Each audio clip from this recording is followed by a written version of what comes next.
There is something about wind when flying a fighter kite, and especially if reading about it or listening or watching someone talk about it. A term that's often used is wind window. Wind window. What the heck is it? What impact does it have on the kite? And what benefit does it have for me to know about it? I'm going to try to solve all of those questions, give you answers from at least what I have learned, my perspective. Here's you. You're the kite flyer. Where you want to stand, wherever you're flying your kite, is with your back directly facing the wind. So the wind's coming directly at your back. If you stretch your arms out from uh, your shoulders, they would be parallel to this line right here.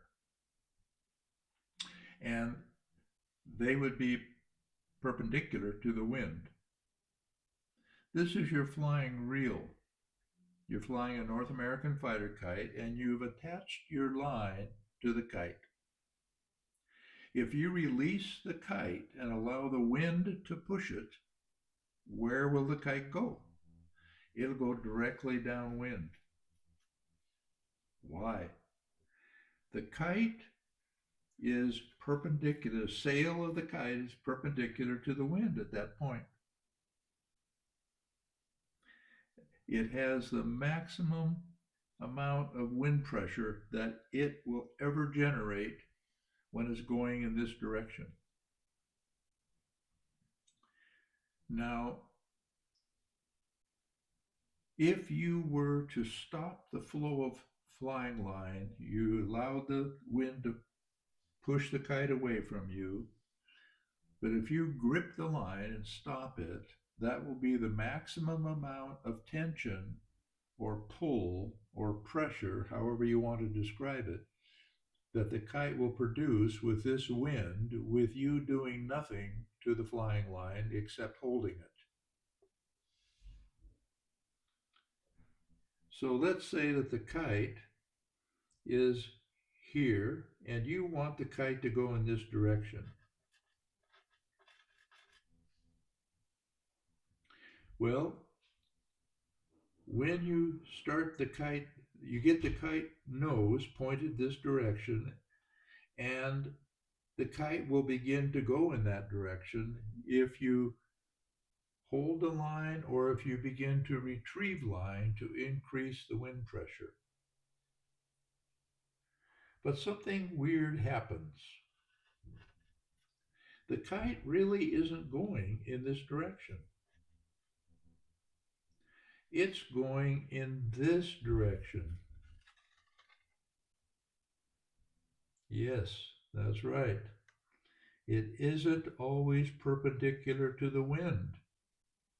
And as the kite comes over here, let's say the kite's over here, the angle of the sail is now less than perpendicular.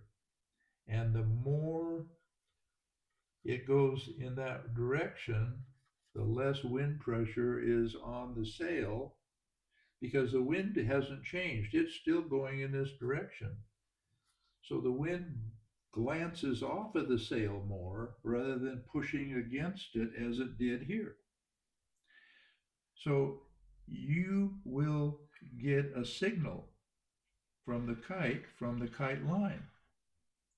That signal is that there will be less pull, less pressure, less tension on the flying line here versus here, and less here versus here. That is the signal that tells you you need to retrieve flying line if you want to maintain a fairly constant forward speed of the kite. Otherwise, the kite's behavior will change. It'll no longer go straight. It'll do something else. So as it gets here, pretty soon it gets right to this point right here, and this is the angle. The line is like this. The wind is the same, is parallel to the kite. But the kite has to have some wind to fly. It won't fly with no wind pushing on the sail. How does it get the wind?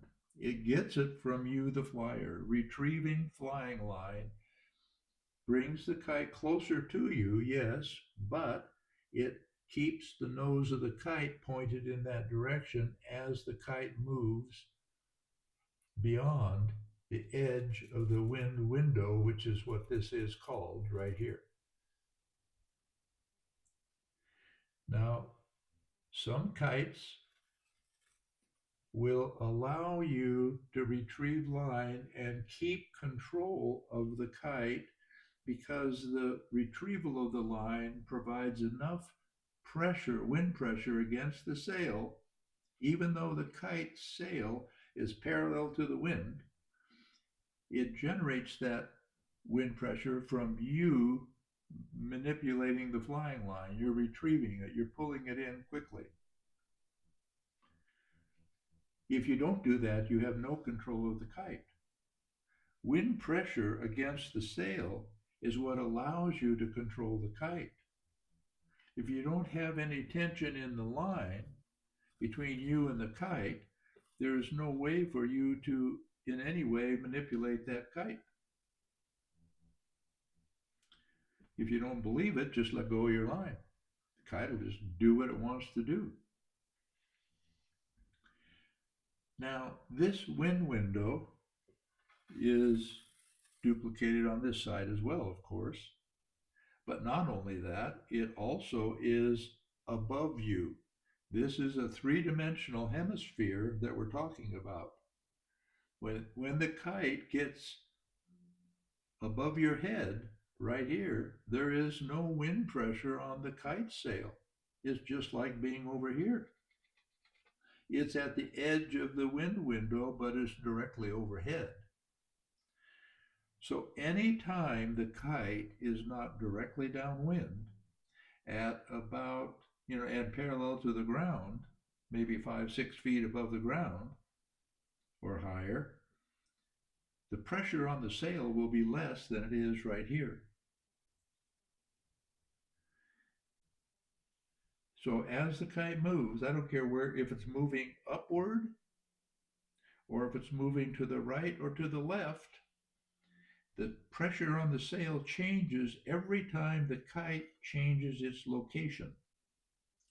And the sensitivity you have in your fingers to recognize that slight reduction in pull that you feel on the line is your signal to retrieve line a little bit quicker to maintain the kite's nose to continue to be parallel to the ground and to go straight.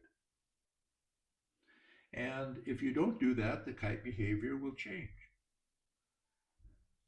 So that's the impact of what a wind window is about and why it's an important element to understand when flying a North American fighter kite.